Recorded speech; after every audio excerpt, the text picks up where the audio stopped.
বাংলাদেশ নিয়ে বিধানসভায় তীব্র ক্ষোভ জানালেন মমতা। তার স্পষ্ট কথা, বাংলাদেশ আমাদের শুধুই প্রতিবেশী রাষ্ট্র নয়, ওপারে আছে আমাদের মতো বহু সাধারণ মানুষ, আমাদের বন্ধু আত্মীয়রা।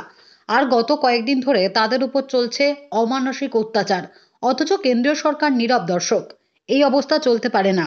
মমতা বন্দ্যোপাধ্যায় বলেন, আমাদের অনেক বন্ধুর আত্মীয় স্বজন সেখানে আছে। সীমান্ত বিএসএফ পাহারা দেয়। গত 10 দিন ধরে দেখছি কেন্দ্রীয় সরকার চুপ করে আছে। তাদের দল এখানে রোজ মিছিল করছে, বলছে সীমান্ত আটকে দেবে, খাবার দেব না। এটা আমাদের এখতিয়ারভুক্ত নয়। এসব নিয়ে কেন্দ্র গাইডলাইন দেয়। ধর্ম, বর্ণ, জাতি যেখানেই আক্রান্ত হোক আমরা নিন্দা করি।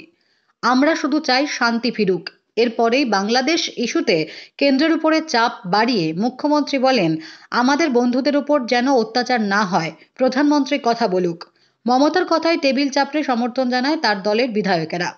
এরপরেই তিনি আরও এক ধাপ এগিয়ে বলেন, দ্রুত এর ব্যবস্থা নিতে হবে ও দেশে সংখ্যালঘুদের উপর অত্যাচার বন্ধ করার জন্য আবেদন করেন।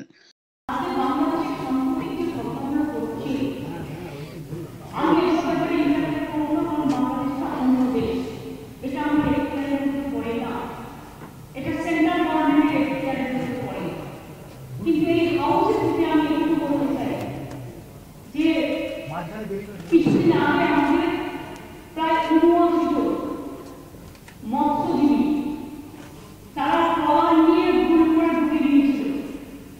আগে আমরা বুঝতে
bureau report, Durnibar Bangla news.